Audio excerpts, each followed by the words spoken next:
Hemos pasado un día agitado, un día de playa, un día por ahí jugando el fútbol. Ya estamos en los últimos minutos de este día y estamos también en el penúltimo día del retiro. Mañana es el último día, así que reservemos nuestras fuerzas para poder llegar al último y poder estar disfrutando de todos los tiempos que tenemos acá en el retiro. Vamos a ver nuestro tema en esta noche. Hemos estado viendo acerca de la mente, ¿se acuerdan? Primera noche, mente. Segunda noche, buscando lo mejor del ministerio. Luego, buscando lo mejor del corazón, dice el flaco, allá, bien. Cuarto, buscando lo mejor esta mañana de nuestros días, nuestros años, nuestro tiempo. Y en esta noche tenemos el tema buscando lo mejor para nuestra familia. Buscando lo mejor para nuestra familia. Así que vamos a ir a un pasaje allí en el libro de Juan capítulo 1.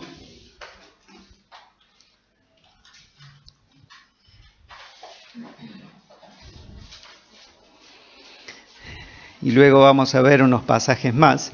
Pero vamos a empezar con el libro de Juan.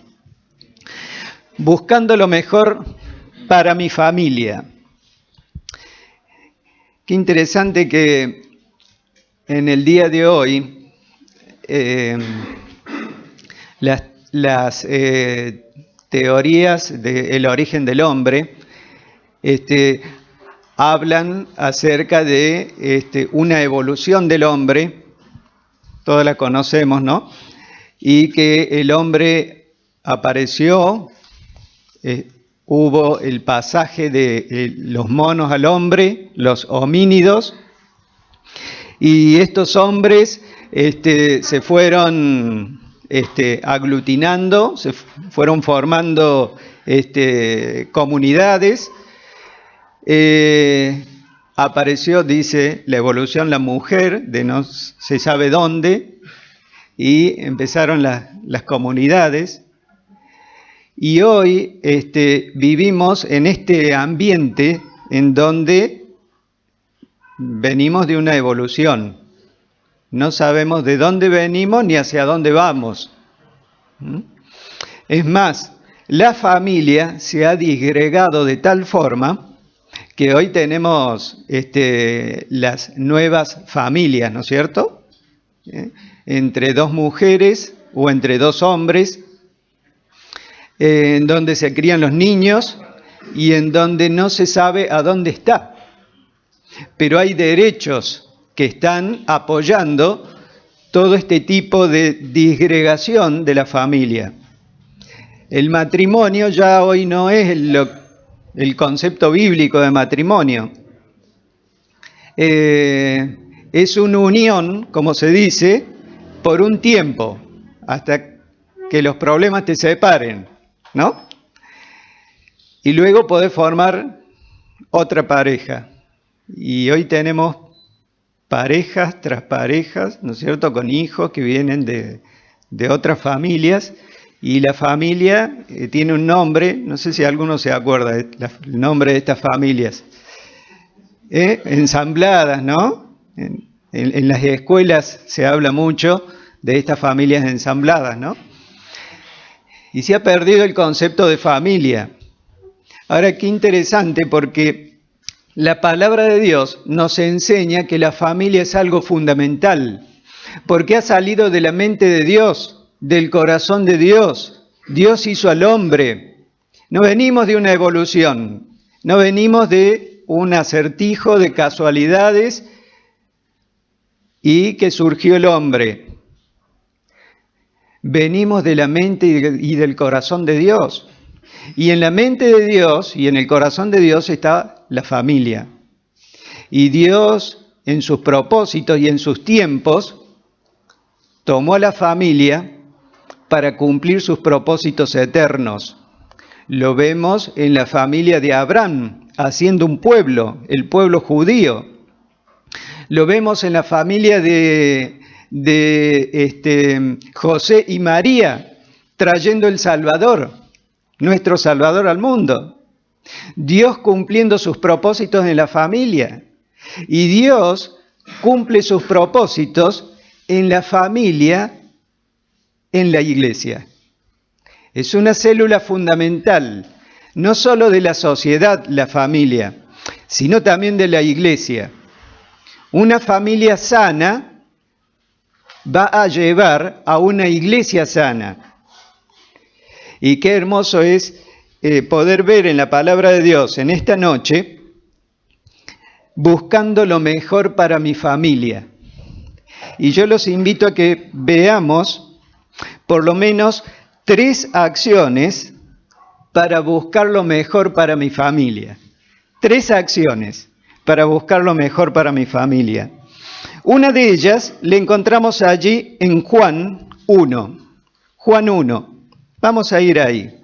Juan capítulo 1, versículo 40. Preste atención. Todos con la Biblia, ¿no?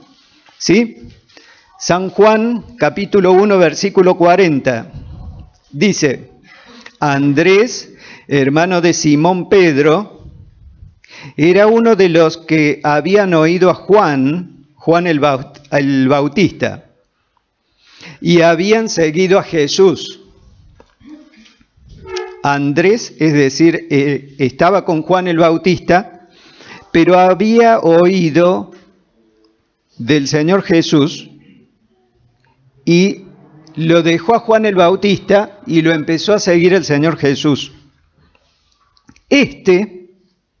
Andrés, halló primero a su hermano Simón y le dijo: hemos hallado al Mesías, que traducido es el Cristo.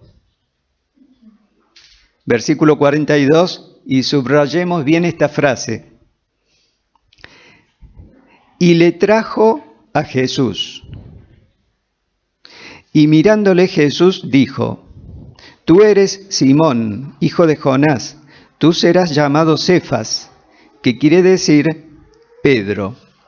Miren, Andrés le trajo a Simón, a Jesús. El versículo 42 dice: y le trajo a Jesús. Son 2 hermanos. Andrés había conocido al Señor Jesús primero, pero no se guardó al Señor Jesús. Fue corriendo a su casa y lo buscó a Pedro y le dijo: hemos hallado al Mesías. Y fue corriendo y dice, le trajo a Jesús. Y le trajo a Jesús. Y acá vemos la primera acción para buscar lo mejor para mi familia. Traer a Jesús a mi familia. Traer a Jesús. Traer a Jesús. Saben, muchas veces tenemos parientes, tenemos hermanos en nuestras familias que son inconversos. Nosotros somos el único creyente quizás. Yo me acuerdo de mi familia. En mi familia aceptó a Cristo mi mamá, primeramente, luego mis 2 hermanas, después yo, cuando tenía 14 años. Más o menos, desde que aceptó a Cristo mi mamá, fueron unos 3 o 4 años. Y desde mis 14 años que acepté a Cristo, hasta los 22, mi papá se conservó inconverso. Y la familia era una lucha. Era una lucha, porque tener, ¿no es cierto?, a alguien que piensa distinto, que hace cosas distintas y que es una lucha. Pero, ¿sabés qué importante es que vos lleves a Jesús a tus familiares inconversos, a tus hermanos, quizás a tus padres? Llevarle a Jesús. El Señor Jesús tiene que estar viviendo en tu vida, tiene que estar morando, lo tenés que estar conociendo para poder llevar a tus familiares al Señor Jesús. Dios te va a utilizar. Y yo me acuerdo de mis años ahí, cómo orábamos por mi papá. Y mi papá, ¿cierto?, tuvo un cáncer justo en sus último tiempo de vida, porque fue algo muy agresivo. Él aceptó a Cristo como su Salvador personal y falleció. Pero tenés que estar orando, tenés que estar llevándole a Cristo a tus familiares. De esa forma estás haciendo la voluntad de Dios y estás buscando lo mejor para tu familia. Lo mejor para tu familia es el Señor Jesús, trayéndoles a Jesús, trayéndole a Jesús. Andrés le trajo a Jesús a Pedro. Un Pedro que Dios lo utilizó grandemente, ¿no es cierto? Porque fue el que fue abriendo las llaves de las puertas de la iglesia hacia los judíos, hacia los gentiles. Fue grandemente utilizado por el Señor Jesús. Pero hubo un Andrés que fue y lo buscó y le dijo: vamos, mirá, allá está el Salvador, allá está el Mesías, allá está Cristo. ¿Saben? Muchas veces los parientes inconversos están en nuestra casa, pero otras veces están fuera de nuestra casa. Tenemos tíos, tenemos primos, tenemos sobrinos, y no nos tenemos que olvidar de nuestros parientes que están afuera. Quizás están viviendo en nuestra propia ciudad, pero quizás están viviendo fuera de la ciudad donde estás. Estamos en Monte, nosotros tenemos gran parte de nuestros parientes en Córdoba, pero no nos tenemos que olvidar. Tenés que llevarle a Cristo, tenés que llevarle la persona del Señor Jesús, porque son aquellos que están en la familia.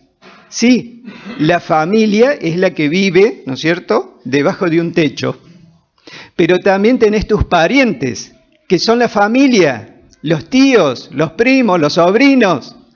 Y tenés que llegar con el Señor Jesús a sus vidas, orando, clamando al Señor, viviendo con ese fuego del Señor Jesús en nuestros corazones para llevarles a Cristo a ellos. Esos parientes que están más allá de nuestra casa, parientes más lejanos. Pero ¿sabes una cosa? A veces tenemos que llevarle a Jesús a nuestros hermanos, a la familia de la fe, a aquellos que están en la iglesia y que quizás están viviendo de una manera floja. Y como Andrés, que lo conoció al Señor, fue y lo buscó a Pedro, así también tenés que ir y llevar a tu pariente cercano en la familia de la fe, llevarle al Señor Jesús. Hay hermanos que quizás vienen a la iglesia, pero no están bien con el Señor. Le falta ese fuego por el Señor. Le falta esa obediencia por el Señor. Le falta la dedicación de seguir al Señor. Y tiene luchas y le cuesta. Y tiene una vida que a veces es floja, ¿no? Pero vos, que sos el Andrés, debes ir y buscarlo y llevarlo al Señor Jesús. Muchas veces hacemos el camino contrario, ¿no? Nos pegamos, ¿no es cierto?, con aquel que está flojo, con aquel que está débil en la fe, con aquel que no está andando en el Señor Jesús. Y nuestra vida, ¿no es cierto?, se va diluyendo, se va debilitando. Pero cuando entendemos el concepto de familia, vivimos en una familia de la fe y tenemos que llevarle a nuestro hermano al Señor Jesús. Es Él el que va a cambiar su vida. Y Dios te va a utilizar a vos y me va a utilizar a mí para poder ser de bendición a otro hermano, trayéndole al Señor Jesús. Pero hay algo más. Vamos a ir hacia adelante viendo una acción más para buscar lo mejor para mi familia. Vamos a ir a Mateo capítulo 13. Mateo capítulo 13, vemos algo más, una acción más. Mateo capítulo 13, versículo 52. Dice así: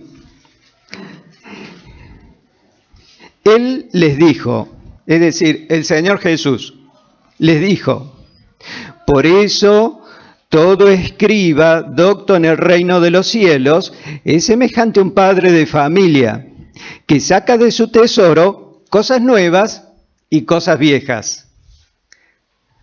¿Saben? Este texto está dentro de un contexto en donde el Señor Jesús estaba con sus discípulos.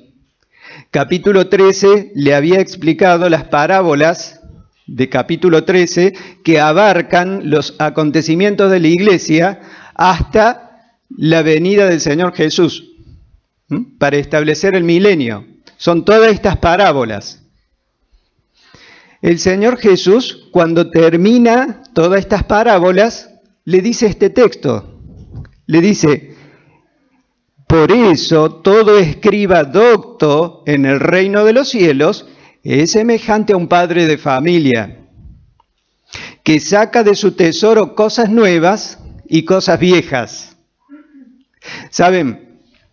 El Señor Jesús era ese escriba docto que estaba sacando de su tesoro cosas nuevas y cosas viejas. Las cosas viejas eran la enseñanza de la antigua ley. Las cosas nuevas era el establecimiento de todos los acontecimientos que iban a pasar en la iglesia hasta su segunda venida, las parábolas de capítulo 13. Así que él dice: el escriba docto saca cosas nuevas y cosas viejas. Ahora, si ustedes fijaron bien, si prestaron atención, dice: todo escriba docto es semejante ¿a qué? A un padre de familia. Y ahí el Señor Jesús está poniendo la atención en la familia, al padre de familia. Ahora, ¿qué les llama la atención de este texto? ¿Qué dice? Es semejante a un padre de familia que saca de su tesoro cosas nuevas y cosas viejas. ¿No les llama la atención que un padre de familia tenga un tesoro? ¿Es algo normal esto? No, ¿no? Porque si tenemos un tesoro, lo escondemos, no lo sacamos a relucir, ¿no? Es más, no se lo damos a nuestros hijos. Nuestros hijos no andan jugando con anillos de oro, con collares y con cosas de plata y oro. ¿No les parece raro? Claro, porque acá cuando habla acerca del tesoro, es el tesoro de la palabra de Dios. El escriba docto en el reino de los cielos es semejante a un padre de familia que tiene un tesoro. Ese tesoro es el tesoro de la palabra de Dios. Entonces, con la palabra de Dios, va sacando de su tesoro cosas nuevas y cosas viejas. Y saben, acá vemos una acción más para nuestras familias. Es el sacar del tesoro de la palabra de Dios lo mejor para mi familia. Sacar del tesoro de la palabra de Dios. ¿Sabes? Muchas veces tenemos que entender que la palabra de Dios es un tesoro. Si ustedes me ayudan, vamos a ir a Proverbios, capítulo 8, versículos 10 y 11. Por favor. A ver, ¿alguien que me ayude? Proverbios 8, 10 y 11. Recibid mi enseñanza, y no plata y ciencia antes que el oro escogido, porque mejor es la sabiduría que las piedras preciosas, y todo cuanto se puede desear no es de compararse con ella. Miren, acá está hablando Salomón. Salomón era un rey que tenía dinero y tenía plata, David, su padre, le había dejado mucho oro, plata, madera para construir el templo. Pero Dios le había dado, aparte de la capacidad de sabiduría, Dios también le había dado cosas materiales. Así que Salomón, el que está hablando acá, es una persona que tiene gran cantidad de oro, de plata y de abundancia, de riquezas materiales. Pero ¿saben qué dice Salomón acá? Lo leímos. Recibid mi enseñanza y no plata. ¿Ve? El hombre que tiene una fortuna dice, miren, lo material es algo pasajero. Recibid mi enseñanza, la enseñanza que viene de parte de Dios. Y ciencia, es decir, conocimiento, antes que el oro escogido. Salomón se había dado cuenta que el oro, la plata, no era algo fundamental en la vida. Lo fundamental es la palabra de Dios, la enseñanza, el conocimiento. Versículo 11, porque mejor es la sabiduría que las piedras preciosas. Miren, si nos encontráramos ahí con Salomón, Salomón le estaba dando consejo a sus hijos y le decía, miren, tenemos un montón de piedras preciosas, pero eso no sirve de nada. Lo que te va a servir es la sabiduría que viene de parte de Dios, el conocimiento de Dios. Saben, muchas veces nosotros perdemos el valor del tesoro de la palabra de Dios. La palabra de Dios es un tesoro sumamente rico. Es el conocimiento de Dios. Y como padres debemos estar sacando de ese tesoro para nuestros hijos. Saben, muchas veces el pensamiento común y que a veces se nos mete, ¿no es cierto?, en nuestras familias, es que lo fundamental es el trabajo y es el dinero y es el tener cosas y es el consumismo, ¿no? Y es el viajar y es el tener. ¿Y cuánto descuidamos el ser un hijo de Dios, el ser un hijo sabio, el ser un hijo que conoce la palabra de Dios? Como padres de familias, otra acción que debemos hacer es sacar del tesoro de la palabra de Dios cosas nuevas y cosas viejas. Miren, lo fundamental para nuestros hijos es la palabra de Dios. Ese es el mejor tesoro que le vamos dejando. Esa es la mejor enseñanza que le vamos dando. Sacar del tesoro de la palabra de Dios lo mejor para nuestros hijos. Y pienso, y no me contesten, ¿no? Pero en el año que pasó, ¿cuántas veces nos juntamos con nuestros hijos y sacamos tesoros de la palabra de Dios? ¿Cuántas veces nos reunimos con nuestros hijos? ¿Cuántas veces oramos con ellos? ¿Cuántas veces le mostraste las piedras preciosas de la Biblia? El oro que hay allí, del consejo de la palabra. No me respondan. Sé que es difícil juntarse, pero es fundamental para nuestras familias. Si queremos lo mejor para nuestras familias, hemos de pasar el mejor tiempo con la palabra de Dios. A mí ya uno se me fue a La Plata. Qué importante es cuando los chicos están ahí en nuestro hogar y cuando son chiquitos y cuando le vas enseñando la palabra de Dios, el tesoro de la Biblia. En el libro de Proverbios, si alguno me ayuda, Proverbios 119, 103. A ver, ¿quién lo tiene? Perdón, Salmo, es mucho para Proverbios. Salmo 119, 103. Sí, ¿no? Ahí está, lo desperté. Salmo 119 de Salmos 103. A ver. 103. Ahí está.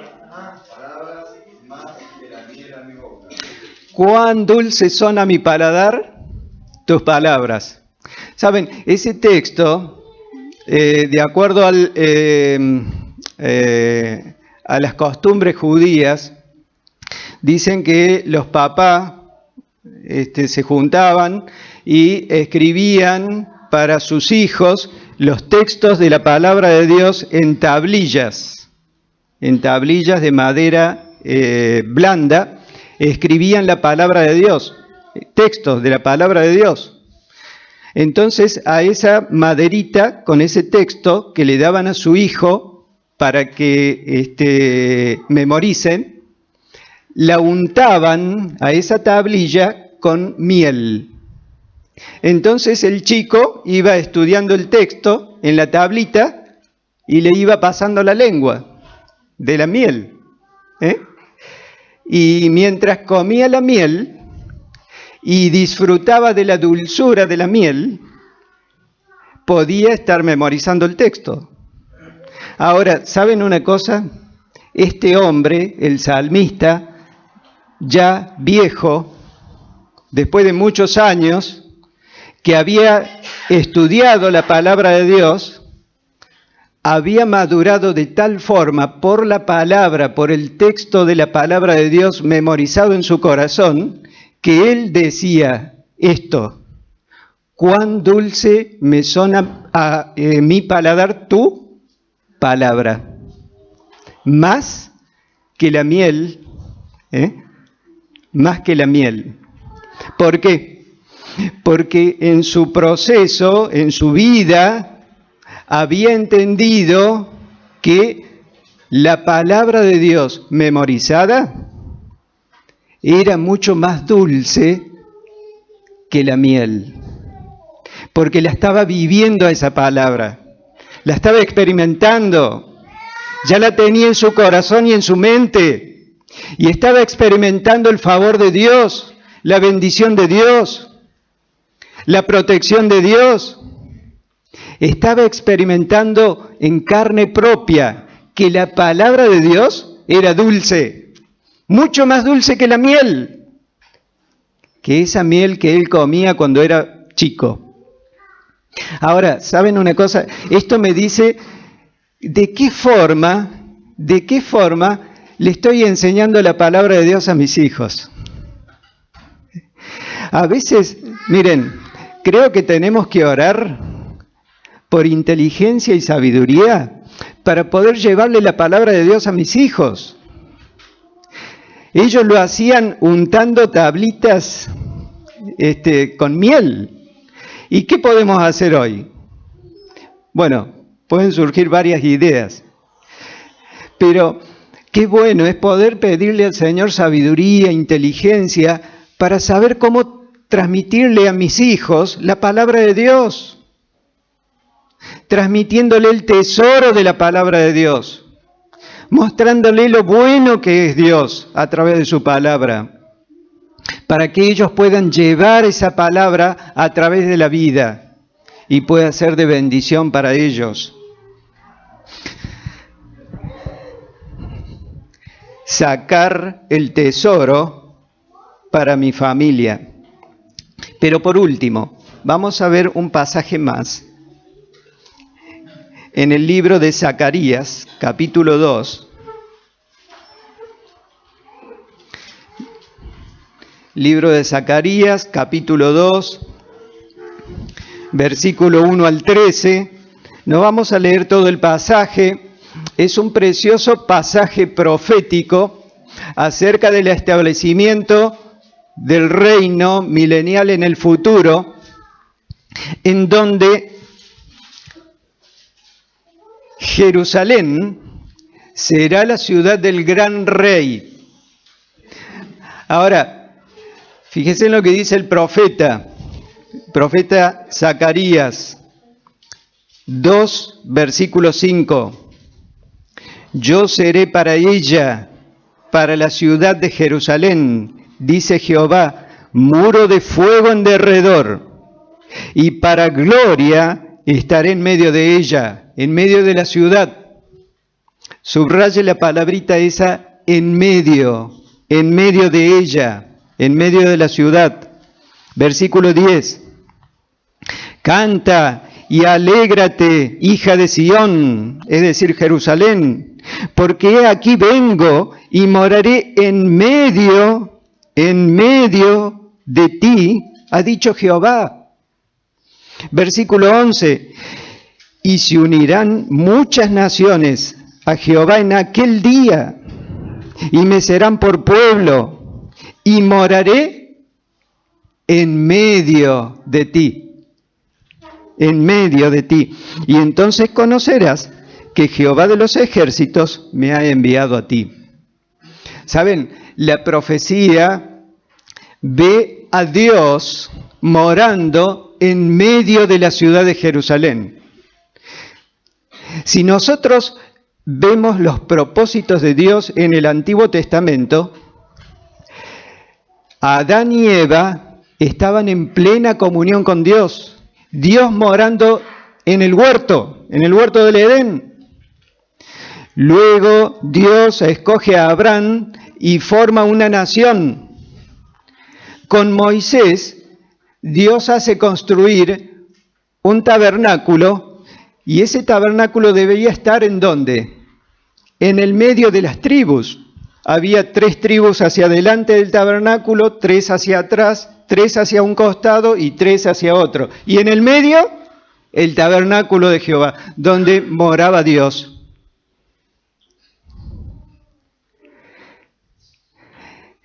El templo, cuando se establece años después con Salomón en Jerusalén, se establece en medio de la tierra de Israel. De manera que las tribus del norte podían venir al templo, las del sur, las del este y las del oeste. Y la enseñanza para nosotros es que Dios hoy quiere estar en medio de mi familia. Dios quiere ser el centro de mi familia. Tenemos que traer al Señor en el medio de mi familia. Si vos distribuís tus ambientes de tu casa,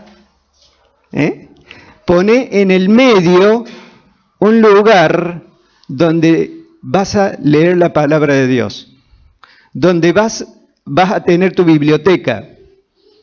Quizás puede ser la cocina o un comedor o un living, pero que eso sea el medio de la casa, en donde están ahí todos tus libros, está la Biblia y están los libros de estudio, y en donde te juntás con tu familia en el medio. Allí tiene que estar Dios, donde va pasando toda la familia por ahí. El que se despierta, el que viene de afuera, el que viene del patio. Y a lo mejor te ve a vos ahí estudiando la palabra de Dios, leyendo, meditando. ¿Por qué? Porque pones a Dios en el medio del hogar, en el medio de la familia. Dios tiene que estar en el medio. Es el propósito de Dios para la iglesia hoy. Si hemos de buscar lo mejor para nuestra familia, Dios debe estar en el medio. Dios debe estar en el medio. ¿Cómo contribuimos a que Dios esté en el medio?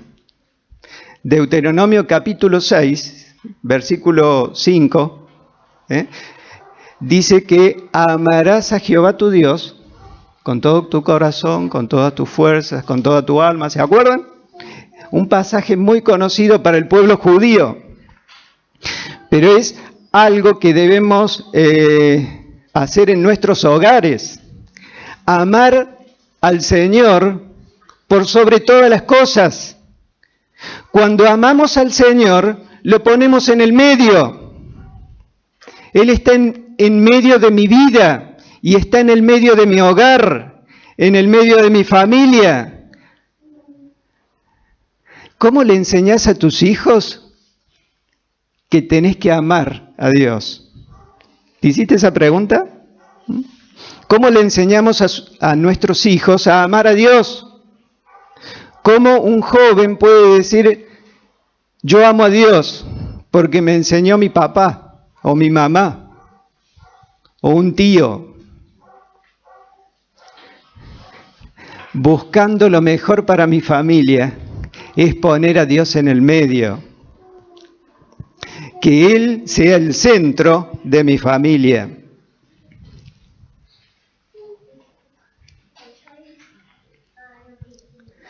Poner a Dios en el medio de la familia. ¿Saben? Cuando nosotros traemos a Jesús a las personas, a la familia, cuando nosotros estamos sacando el tesoro de la palabra de Dios en medio de mi familia, cosas nuevas, cosas viejas, y estamos sacando ese tesoro para mi familia. Cuando pongo a Dios en el medio de mi familia, la familia cambia, la iglesia cambia, yo cambio, mis hijos cambian.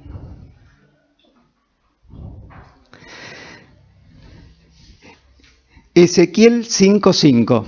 Vamos a concluir con ese pasaje.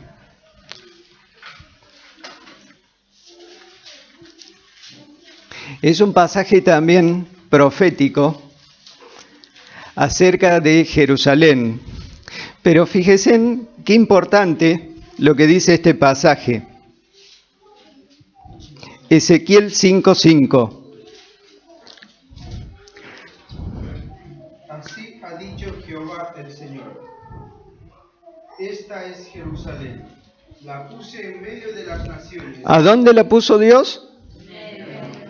Fíjese usted en un mapa, en un planiferio, en donde está todo el mundo. Y fíjese a dónde está Israel.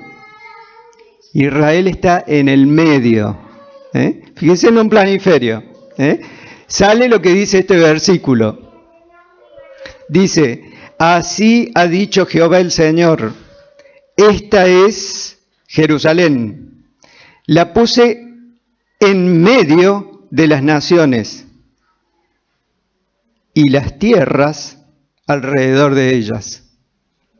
¿Sabes que cuando nosotros ponemos a Dios en el medio, Dios nos pone en medio para ser de bendición? Eso es lo que debía ser Jerusalén y lo que va a ser en el futuro. Pero hoy nosotros, la iglesia, el pueblo de Dios, la familia de Dios, está puesta en el medio. ¿En el medio de qué? En el medio de la sociedad. Está puesta en el medio. ¿Para qué? Para que reflejemos al Señor Jesús, para que seamos de bendición. Desgraciadamente, Jerusalén fracasó muchas veces. El pueblo judío, estando en el medio de las naciones, se fueron a la idolatría. Por eso que vino el Señor Jesús y Dios escogió otro pueblo, la iglesia, nosotros, hoy. Y estamos puestos en el medio. Estás puesto vos en el medio de la iglesia, en el medio de la familia, en el medio de la sociedad, para ser de bendición a otros, Papá, estás puesto en el medio. Mamá, estás puesto en el medio de la familia para ser de bendición ahí a tu familia. Los ancianos de las iglesias están puestos en el medio para que el Señor Jesús sea mostrado. La iglesia está puesta en el medio de una sociedad impía e inmunda para mostrar el amor de Dios. ¿Fracasaremos en esto? Ojalá que no, ¿no? Ojalá que traigamos al Señor Jesús a nuestro hogar y lo llevemos a otros. Ojalá que seamos aquellos escribas doctos que van sacando de su tesoro cosas nuevas y cosas viejas para nuestra familia, ¿sí? El tesoro de la palabra de Dios. Ojalá pongamos a Dios en el medio de nuestras familias. Y es un desafío, ¿no? Para mí, para cada uno de nosotros, para que el Señor nos utilice grandemente. Si lo ponemos a Dios en el medio, Dios nos pone en el medio para bendición a otros. Que así pueda ser en esta noche. Vamos a orar.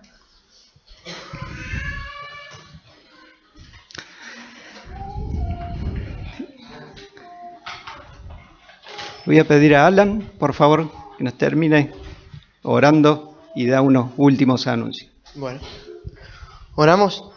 Dios Padre, gracias por otro día más que podemos escuchar tu voz. Gracias, Padre, por el desafío que tenemos, que nos has propuesto por delante, Señor, como hijos tuyos. Padre, siendo el centro de nuestro hogar, también estando en este mundo, Señor, que tú nos has puesto en lugares que nos has puesto, Señor, a cada uno de nosotros, que podamos ser luz y que podamos llevar a Cristo a las personas, Padre. También a nuestras familias, amigos, parientes, Dios, que podamos mostrar, Señor, esa salvación tan preciosa que solo viene de Jesús. Señor, que pueda ser así en nuestra vida. Qué hermoso salir desafiado de este lugar, Dios. Señor, y que realmente cada uno de nosotros pueda meditar en esto y estar pensando en lo que tú nos has hablado. Bendito Dios, te damos gracias. Queremos dejar este tiempo en tus manos, Dios, y que tú también bendigas lo que resta de la noche, los alimentos, Dios, que tú nos has provisto. En el nombre de Jesús te lo pedimos. Amén.